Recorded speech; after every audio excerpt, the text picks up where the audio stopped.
Hello everybody, welcome to my channel, or welcome back to it if you've been here before, if you've watched any of my videos or have checked out my recent sets or seen any of my shorts.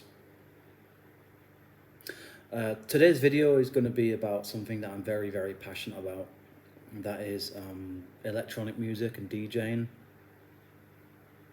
I did make a DJing sort of influences type video quite a while back now, probably quite a few years ago, maybe 3-4 years ago, maybe longer. In fact, I think it's a lot longer than that. I think it was maybe back in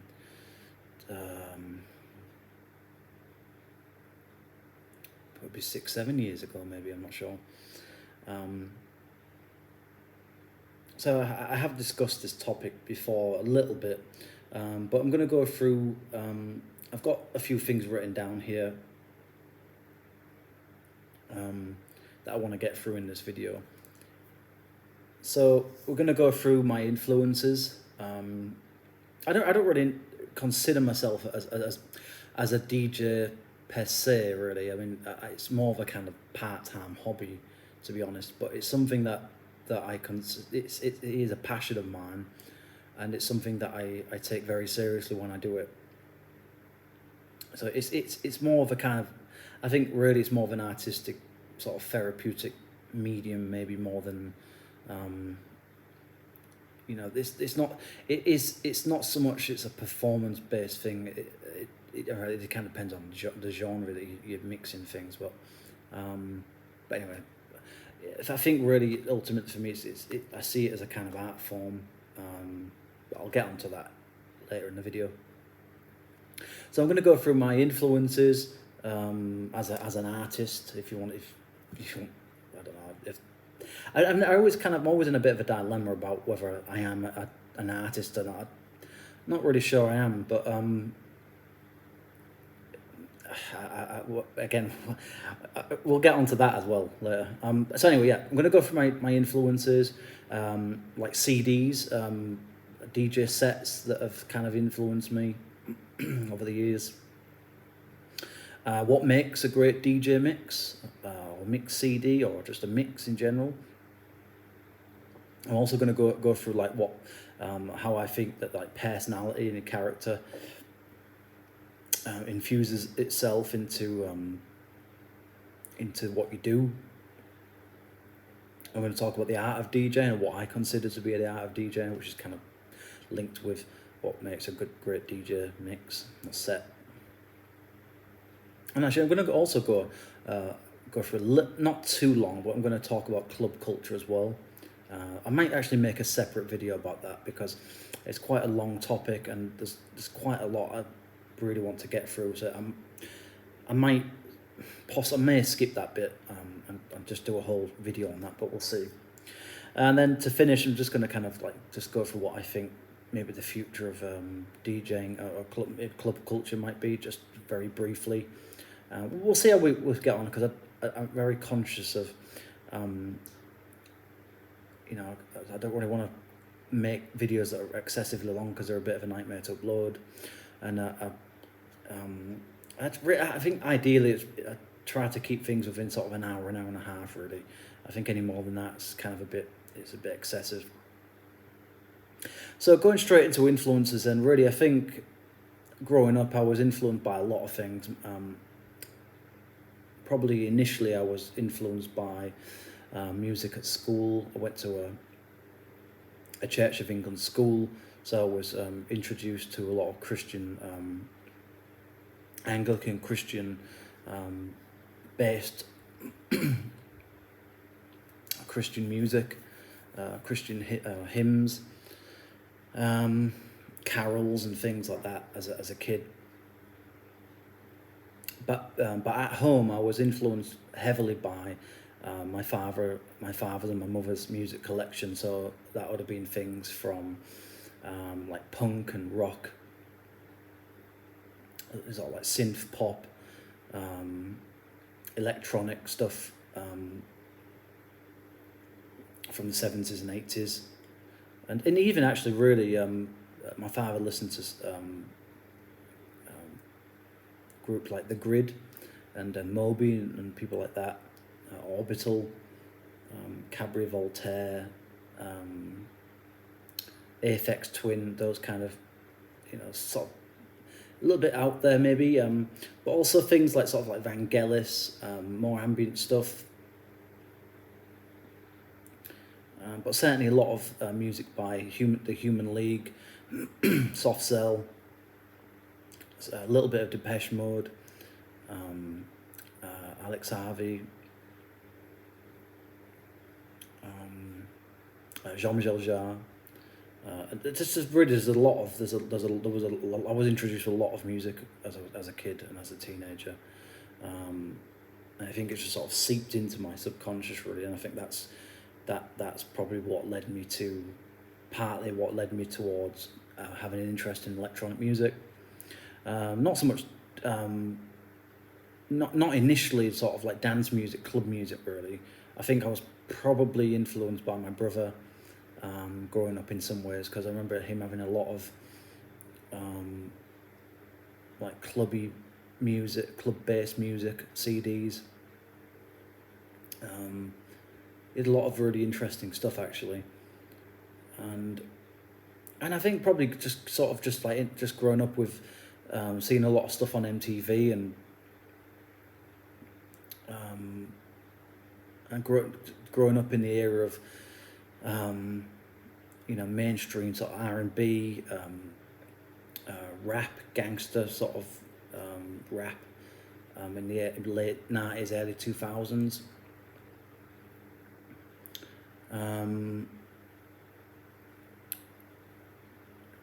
Obviously the garage scene, I grew up around that. I wasn't really that conscious of the whole drum and bass scene really. I mean, I remember hearing stuff that what is now considered sort of jungle drum and bass, or elements of it, like in like Prodigy, for example. Prodigy left a big imprint on me musically when I was like 6 or 7. I remember hearing like the Firestarter and Breathe. They were like really standout tracks. I remember like being quite scared by the music videos as a kid. Very in your face, very kind of excessively energetic and powerful lyrics really. So I suppose really in terms of actual club music, I think I was influenced by a lot of stuff that I heard on the radio and in the charts probably growing up. There was a lot of house stuff.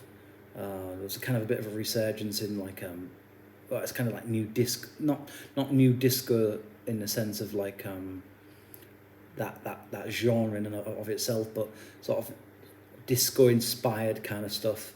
I just remember listening to a lot of like a sort of funky house stuff, soulful stuff, sort of disco fused kind of house stuff growing up. Stuff that was on whatever I used to see on like Sky in my teens, my early to mid teens. So there was a lot of musical influence. I'd say probably from sort of like 1998, 1999 up until sort of like 2003, 2004 time. I think that's the period where I was really engaged in listening to a lot of music and being introduced to a lot of new music. And just also hearing things like Shack Attack and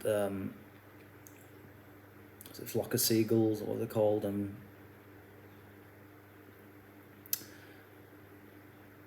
I just remember just like there's all sorts of stuff. My father used to have these videotapes, and it put together all of these different songs, and I think that I would imagine that might be actually where my interest in DJing started. I think it was that perhaps like a key kind of thing that I didn't really think much of at the time, but maybe looking back on it now, maybe that was quite a big impact on me. and I didn't really want it to be, but and also I think as well, my father, when the what was it called, Music 2000 came out on was it PS2? My father used to make these like that albums and things, like used to make songs and stuff using that. So I think that had an influence on me as well, which is weird because I've never produced anything. I would like to though. I think that's the thing that I would like to do going forwards, because I've kind of done. I'll get onto the DJ sets I've done in a few minutes, but I think I would like to start producing some of my own music, really, especially like maybe like sort of like garage house, trance, maybe some techno, ambient stuff maybe. But anyway, that's a whole project that's kind of, we'll have to see, but that's something I would like to do in the next few years. So yeah, I think that pretty much that covers my influences, really. I mean, I just think it was a combination of different things. It was listening to things I remember hearing like the Banjo Project on the radio. I think what was it, 1990s, like 96, 97 or something. Like Robbie Williams. I remember hearing Angels. I just remember like listening to radio in the morning, and the top 40 on, I think it was on Sunday afternoon or Sunday evening. So that's something else. And probably just stuff that I had probably at school as well. Yeah, I think that's pretty much it, really. What I can think of at the time of doing this video. So anyway, DJ set. Next bit is DJ set influences. I don't think I was ever really that interested in mixes, really, up until, say, I think probably maybe sort of like very, very early, like the very earliest things that I think that have probably influenced my interest in DJing and electronic music was probably in 2002, maybe 2001 even. I'm not sure. I'm not exactly sure. I just remember like listening to a lot of stuff, like a lot of garage stuff and some grime stuff in the early 2000s. And I suppose, I think ultimately it was a combination of different things. I don't think I can pin it down to one specific thing, but I think really it was drum and bass that got me into wanting to DJ, I think, partly because it was that energy packed punching bass line, dum dum dum, that bass line that I found interesting, but also 4 to the floor stuff as well. Like I got a lot, like when I was in my early 20s, I had a lot of like house stuff. I think I was very influenced by Ministry of Sound compilations, really. I think probably sort of mid 2000s onwards, but certainly by the time we got to, say, sort of 2000 and I'd say 2000 and maybe 8ish, 9 time. So I was a very young adult then. I was starting to get into electronic music a lot more in terms of the more clubbier side of things. And I think really Hospitality's mix CDs,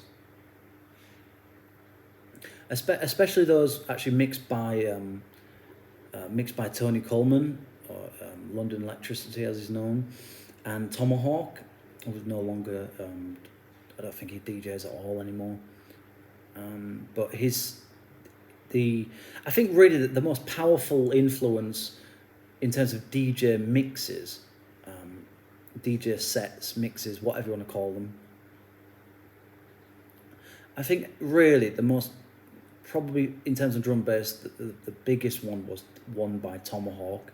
I think it was called Hospitality Festival or something. I think it was 2011 came out. And then there was another one. There was one with Tony Cullen mixed. Summer drum and bass. I think that was 2013. But I think really before that, I think I used to watch stuff on YouTube, I think, but I think it was kind of more or less it was kind of a combined thing. Towards like sort of 2012, 2013 time, I think.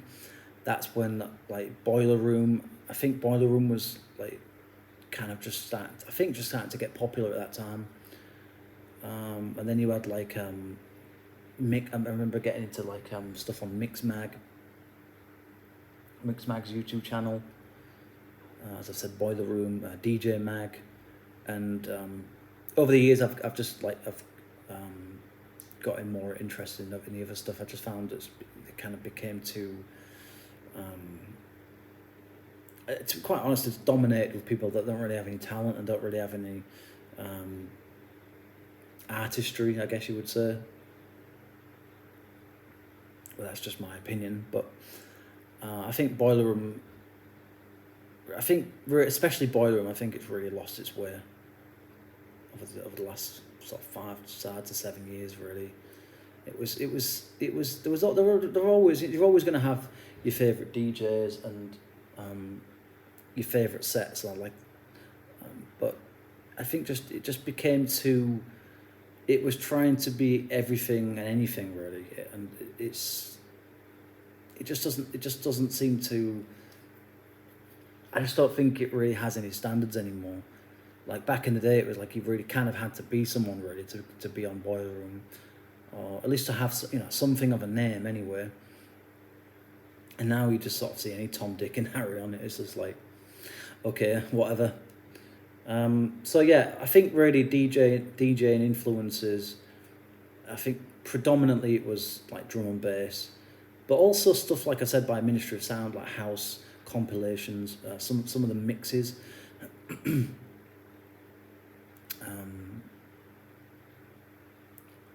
And stuff that I saw online through Boiler Rooms or sets by people like Scream, for example. I think really Scream was a massive influence on me as a producer and as a DJ. He produced some fantastic tracks, and he's a really good hot DJ. And I remember back in 2009, 2010, 11 time, the whole dubstep scene was kind of it became pretty much mainstream by that point. And dubstep, I remember getting the Ministry of Sound dubstep CDs. What were they called? The Sound of Dubstep 1 and 2, I think they were.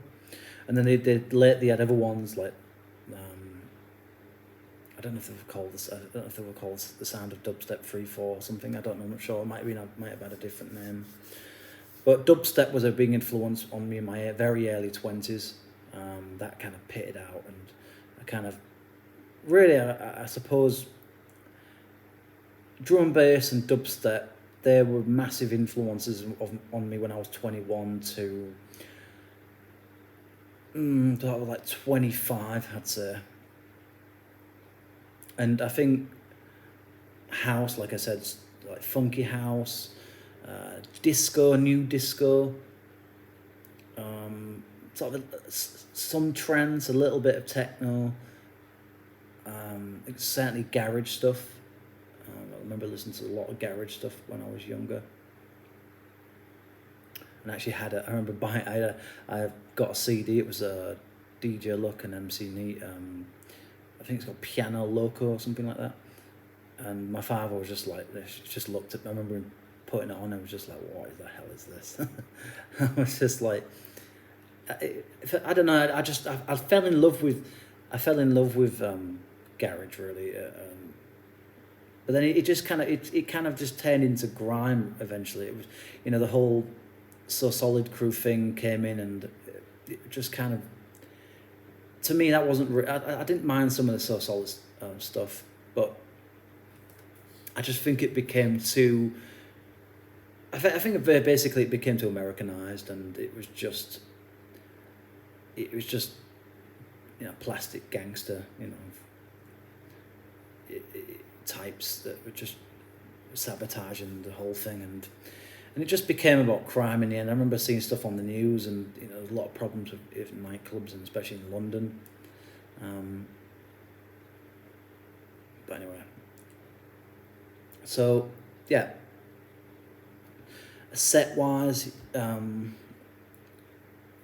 think really people like DJ Markey, Caliber, Scream Banger, Plastician,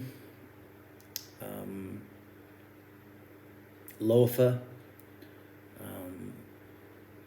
Who else am I missing out here?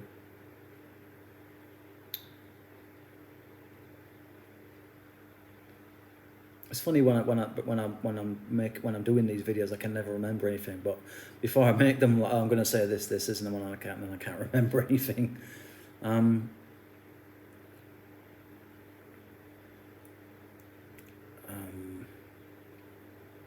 I think a big influence on me was the Fabric CDs, the actual Fabric, the Fabric side of stuff. So like the more sort of like experimental stuff, or the more sort of house side of things. But then you had the FabricLive stuff, which was I think was pretty much just like drum and bass really. So that those so I remember I had stuff, the FabricLive CDs by Markey, Kazra, DJ Hazard.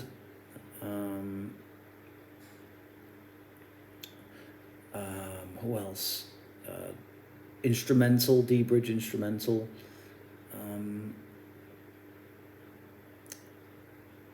There's another one I can't think of who mixed it now. It was Breakage, I think. Was it Shy FX? And I was trying to remember.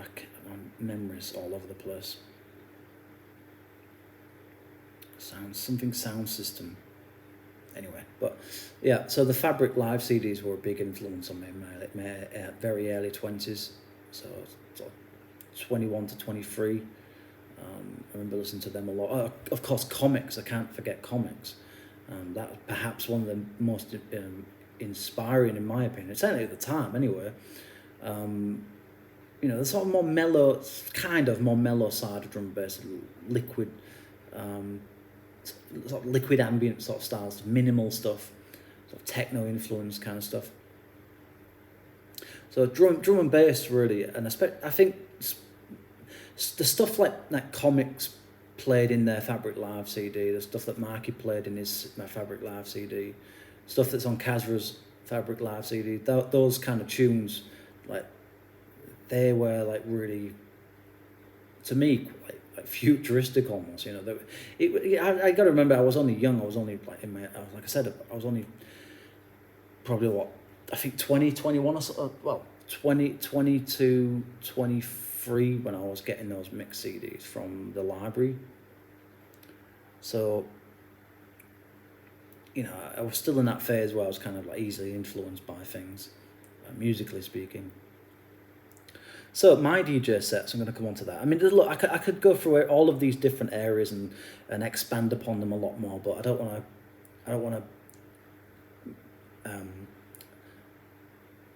to go on too much, because otherwise this video will end up being like 2 hours, and it's just too long really. So as for my own sets, over the years I've pretty much done everything really. I think most of my sets have been drum and bass, but I've also done a few dubstep sets, a few garage sets. I've done, I think, 2 or 3 techno sets. I think I've only done 1 trance set. I've done the experimental side of things. I've done ambient stuff. I've even done classical stuff as well, but they're sort of like more private.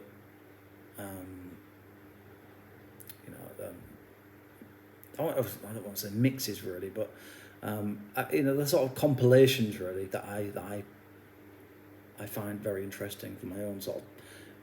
They're very private, they're very personal stuff, and I don't really want to share them because I think sometimes you do have to make some things for yourself. I think that's important. But the vast majority of stuff that I've done, I've either put on SoundCloud or I've put on Mixcloud. In fact, I've had like 3 or 4 accounts on Mixcloud over the last 10 years, just about 10 years. And my main account, DJ Injects, so that's INJECTZ. That's the name of my main Mixcloud account. I started that when I was 24 or 25, and I've put a lot of stuff on there. But unfortunately, Mixcloud become very overly regulated. Restrictions left, right, and centre, and it just kind of became impossible right in the end. So I kind of gave up on it for a while, and I had a break from the whole putting together sets for about just over a year now. So the recent sets that I put up on my channel, the burial sets, they're the first things I've done in a very long time. And I've also just put some Christmas pop rock, sort of more sort of sentimental side of things, so I guess you'd call it kind of like chill out stuff on Mixcloud, a new Mixcloud account, a fairly new Mixcloud account. So I've got really, my musical tastes are quite wide really. I have a massive love of classical music, choral music, organ music, Anglican based music, so cathedral music essentially, or church music. I'm very, very love music by people like Howells and Stanford, Purcell and Gibbons, Blow, Elgar.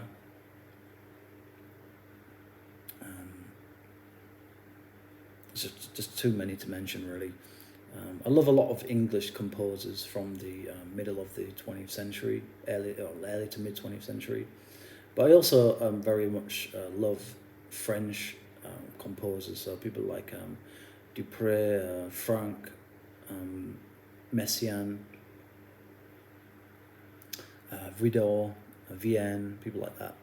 Of course, Debussy, Ravel. German, I have a really serious love of Bach, J.S. Bach, C.P. Bach, Mozart, Beethoven. Anyway, but I have a very, very,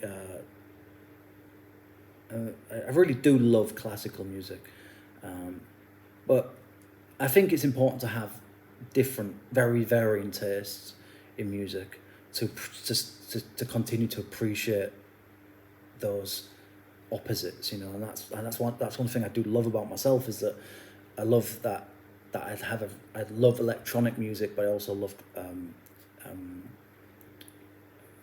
acoustic and non-electronic music on traditional instruments.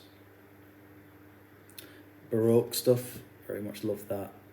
I also love a lot of Gregorian chant. So and I love like a lot of like sleep drone kind of stuff, especially like the works by people like Steve Roach and Robert Rich, David Helpling, I think his name is.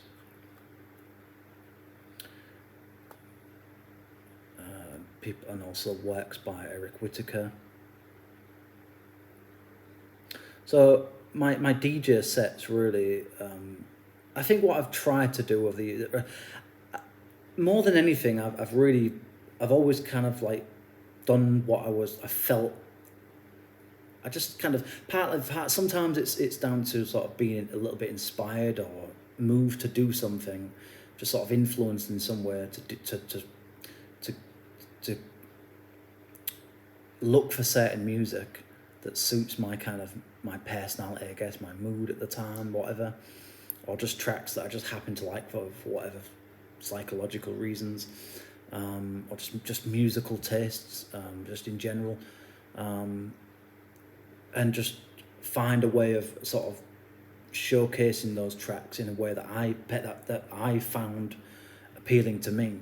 And I suppose it is a bit of a selfish thing, but it's not like it's just this is only for me. It's not like that. It's like if people happen to like what I do, then that's wonderful. I appreciate that. It's great, but it's not like I'm not doing it purely for myself, but I'm not doing it purely for other people either. It's a bit of both, really. Initially, it's something that I want to listen to, but at the same time, it's like I'd like it would be nice if people found it appealing or interesting, and they enjoyed the set, the flow of the set, the track selection, the way it's been mixed.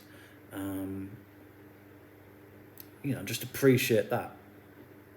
But if not, it's not like it's the be all and end all kind of thing. It's if people happen to like my sets, then that makes me happy. I'll be honest about it, of course.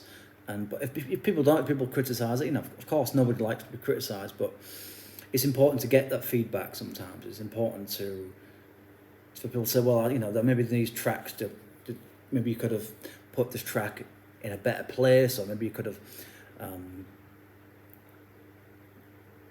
turn the gain up a little bit more on this track, or you could have, maybe put a little bit more emphasis on the bass in this track, or this particular moment of the transition, etc., etc. But that's ultimately you can't please everybody. It doesn't matter what you do. It doesn't matter how much time you spend on any given mix.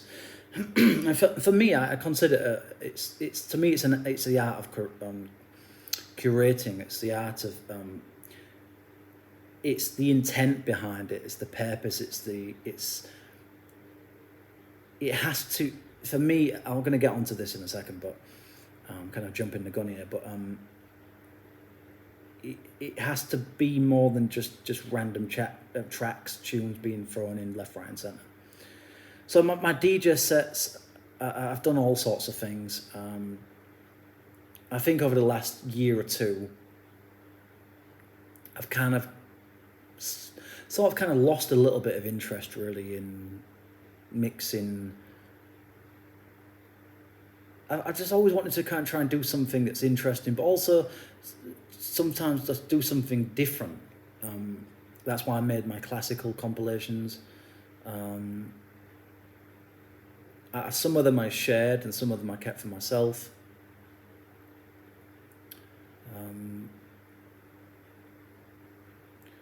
So I'm just losing my train of thought here. I've got to stop doing But it's just off the top of my head.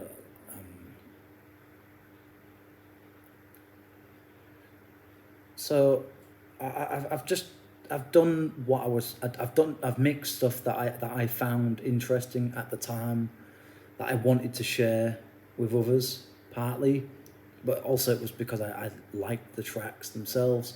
And I've always been someone that's, I think the way I like to make sets is the way that I view I think probably more than anything else, it was influenced through FabricLive CDs, really.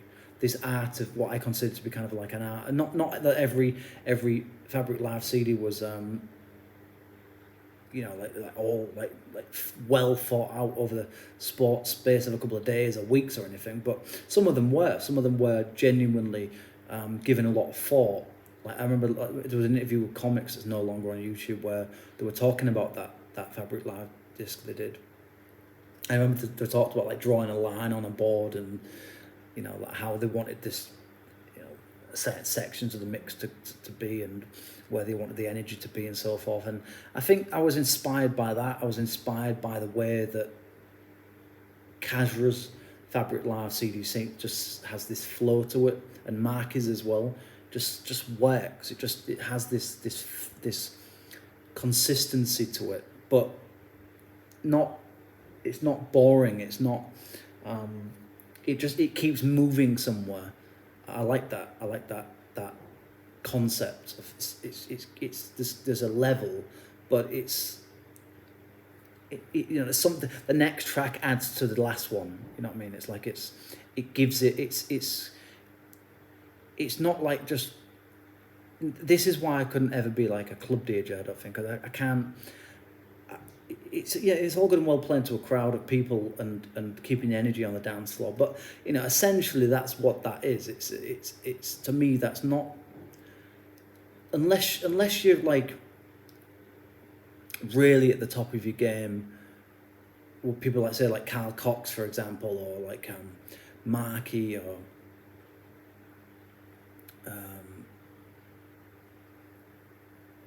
what's his name? Sorry, Jeff. Is it Jeff Mills? I think his name is. Or even like people like Scream, where, you know, they've reached a level where they just play whatever the hell they want basically, and it works because they know their music very, very well, or the music that they've selected for that set anyway, or they've got at their disposal. So unless you're at that kind of level, really, you basically, I mean, you're still kind of catering to the trying to maintain the energy on the dance floor in the club. But I think when you get to a certain point, you can like kind of what Goldie does as well is, he just kind of, he plays what he wants to play. And I appreciate that. I find that, to me, there's something in that. Because it's like, yes, the crowd, of course, is very important. And otherwise, you know, there'd be nobody on the dance floor. You'd just be mixing to yourself. But I think there has to be a balance between keeping the energy on the dance floor, but also playing music that you actually like. I think if you're in a position where you're basically just playing stuff for the sake of just keeping people on the dance floor, that to me there's no art in that, really. I don't see the point in that. You know, it's like. But having said that, you know, it can certainly lead to some very interesting sets and some very interesting mixes, transitions. But for me, it's that environment. Just, I've been there and done it. It just wasn't for me. That's all I can say. It doesn't suit my introverted personality. I'm not really a people person, to be honest. I don't hate people, but I kind of just prefer not being around too many people, probably because of social anxiety, maybe, or something like that. But anyway, so in my DJ sets, I've done all sorts of stuff for well over 10 years now, and these days I mix stuff using my my controller, my Newmark Platinum FX 2, I think it's called. A mixed track Platinum FX controller, connected up to Virtual DJ, and 99.9% of my sets have been planned, because I wanted them to sound a certain way. Not like every little, not to the extent of all, like every nook and cranny of it has to be like controlled, or not like that. I don't do things like that. But I do like to take the time, and that can take hours, it can take days, sometimes it can take a week or two to get the tracks in an order that you feel does them justice, I guess. Of course, it's very subjective. It's not like, well, my way is the only way to do it. That's not how it works. It's just that I just find that whatever the selection of tracks are, this particular order at the time of preparing for that set, I found that those particular tracks in this particular order seem to have a certain flow to it, have a certain energy, a certain vibe, whatever word you want to use, and it just seems to work for it. Just seemed to work for me. Now, you know, you could take 10 other DJs, same tracks, and then have probably a completely different order, or at least most of them would be in a different place, and the mixing, you know, there'll be different nuances and you know, be slight differences, and you know, no two mixes would be exactly the same really. Even if you had both DJs using exactly the same track order, there'd still be some differences to it. And that's what I love about DJ mixes, that you can put yourself into it. You can put your own personality into it. It is a type of art. It's a medium. It's an expression of yourself in a way. It's a therapeutic thing for me. But it's also, for me, I like sharing music. I like getting to know the music and then finding out more or less. You know, you're always going to make mistakes. You're never going to be able to please everyone, because someone might like a certain number of tunes in the set, and then they don't like this particular section, or they don't like this track, whatever, for whatever reasons. So you can never please everybody all the time, and I never try to do that anyway. It's like, because you can't. It's impossible. So I just do what I personally feel does something for me, gives me something. There's emotions in it. There's something about the mix that just stands out for me. It's at the time of putting it together, it made sense to me, and you know, if that captures somebody else's interest, you know, then I'm lucky, I guess. I'm not trying to, like, it's not like I'm just hoping for people to like it. It's not like that. Like I said, if listeners will happen to like some mixes or certain parts of the mixes, that's wonderful. But I never really set out to please people really. I just put sets together that I like, because I have to like it to put it up. I have to. The tracks in and of themselves have to be something special to me. They have to have a certain quality, a certain sound to them. They have to have a certain feel.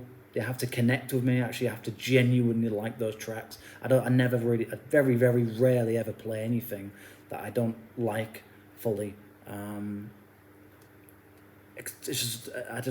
What's the point? So anyway, coming on to the next one. What makes a great DJ mix? Well, I think there's a lot of things. It's the flow of the mix.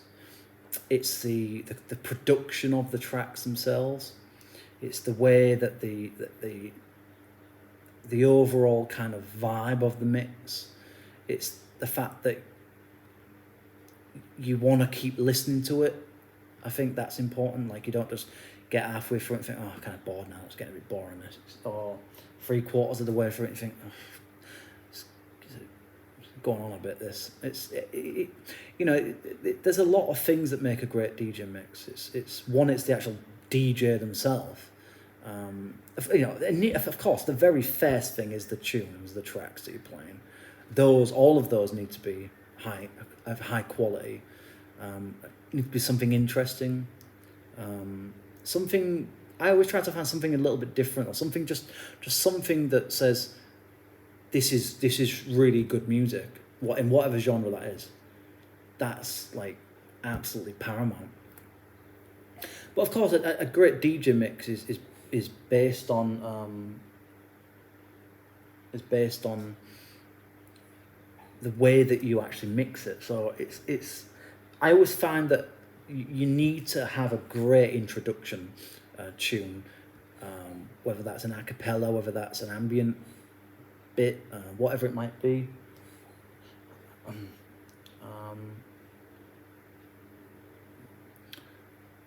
And then the way I like to do things is like to sort of leading to the mix, and then have a, you know, a certain amount of energy, then take it up a little bit for a while, take it down, you know, take it up again, take it down, maybe take it up for a longer period of time.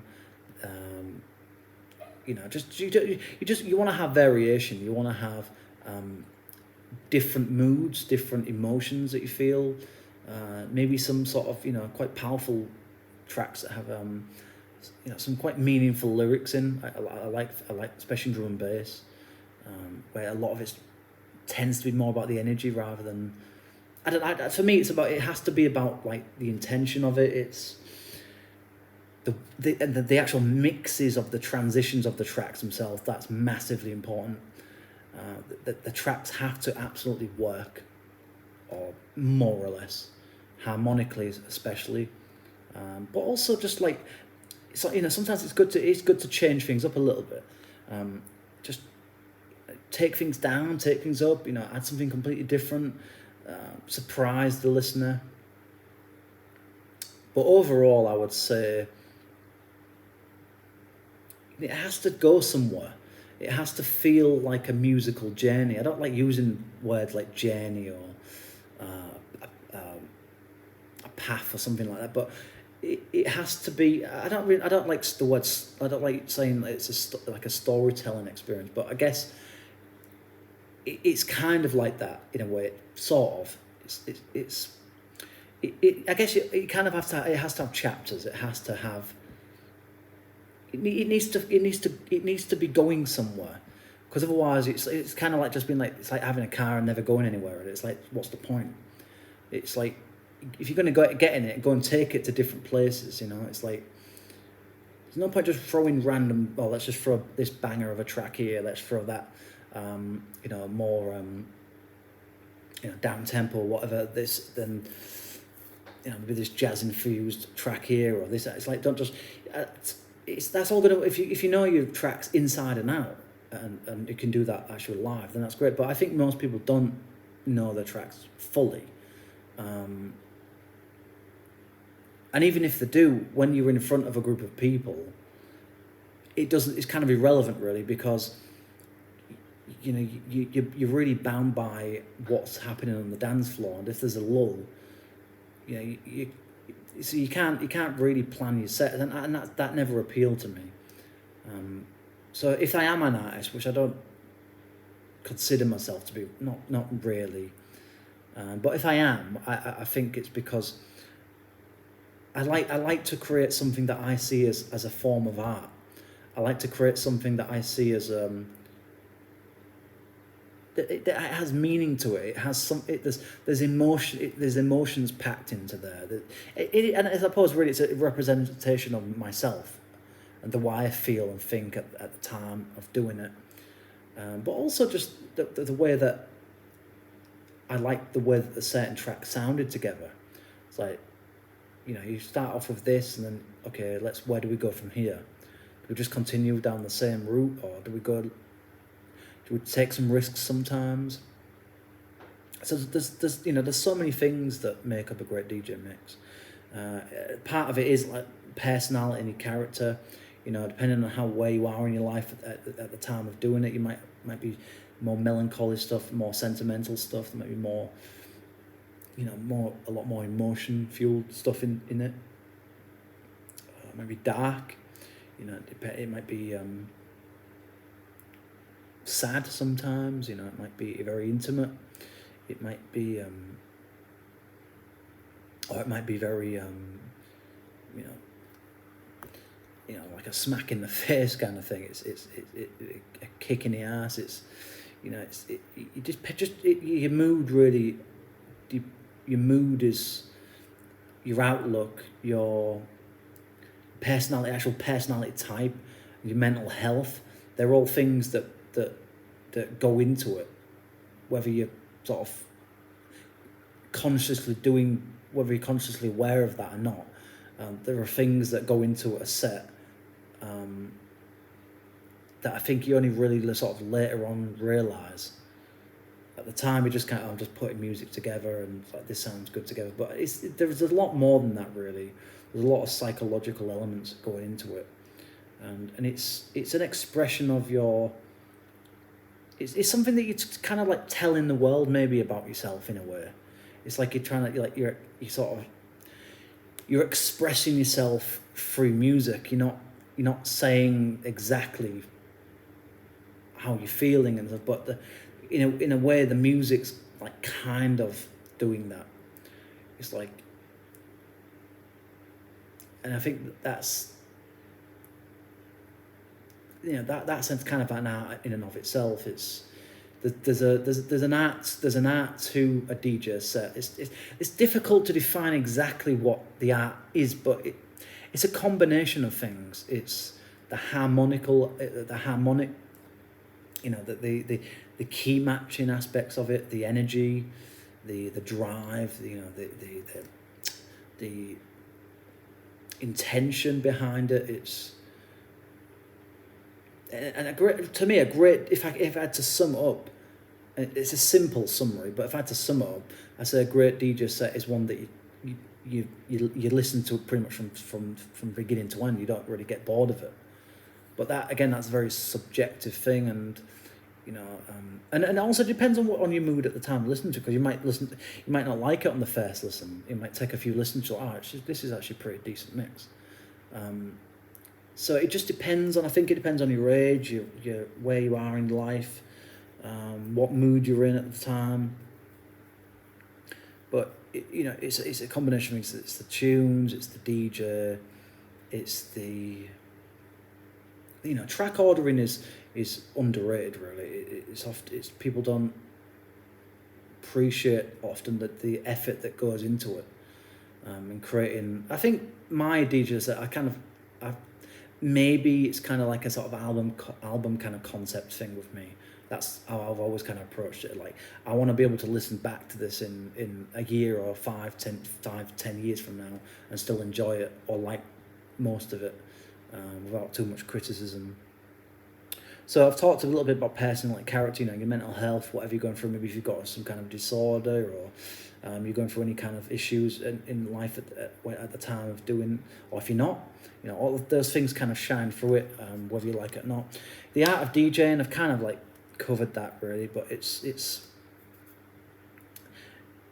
I think, to me, that really great DJs or great people that have made great DJ sets, in my opinion, are people like Seth Troxler, Marky, Comics, Caliber,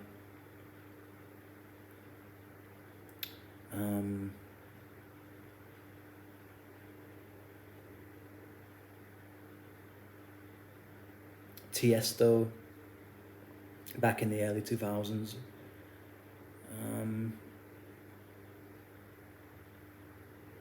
Judge Jules, and the people that did like the early noughties, mid noughties, like Ministry of Sound stuff.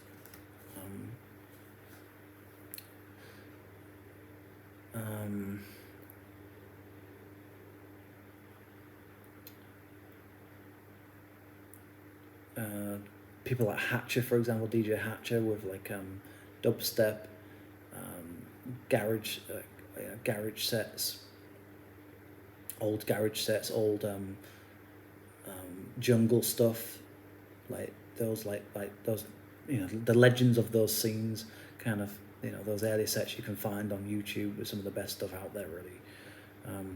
And the art of DJing is basically a fantastic art-based curation. It's a snapshot of a time. It's a snapshot of a scene, of a genre, but it has your personality stamped on it.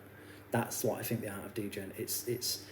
It's using emotions. It's manipulating the listener, really, I suppose, through music, through means of dynamics of emotions and mood. And I think Seth Troxler's The Lab, although he probably wouldn't agree with it, but I think there might not be any better,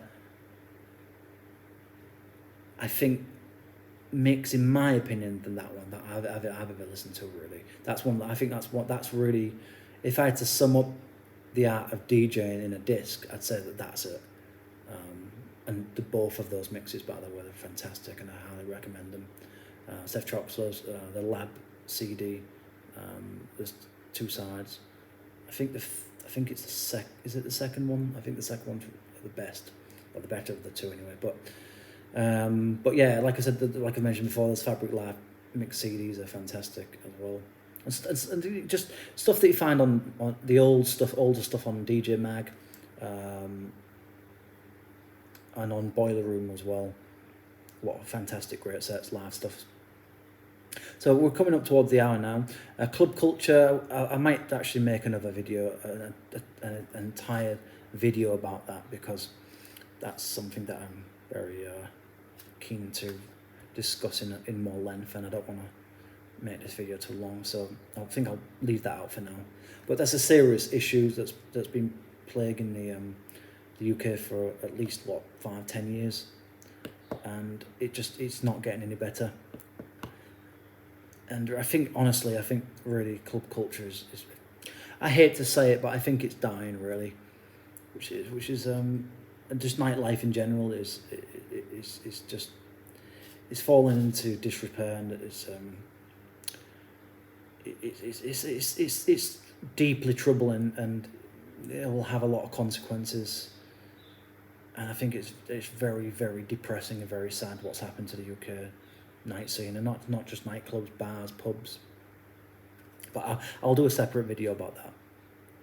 So the future of DJing, well, that's kind of linked to partly linked to, I guess, really what happens to the whatever's the future of nightclubs and bars or raves, which maybe what ends up happening. We may kind of go back to square one again with outdoor raves and things like that. I think what we've got to get away from this kind of corporate big business model of electronic music. I think we've got to get back to local scenes, local DJs, and actual talented people, and people with a love for the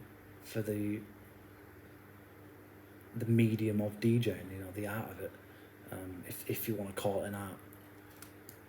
So that's pretty much it. I think I don't think I will go on anymore, but I think in terms of the future of DJing, I really don't think at the moment it doesn't look too great.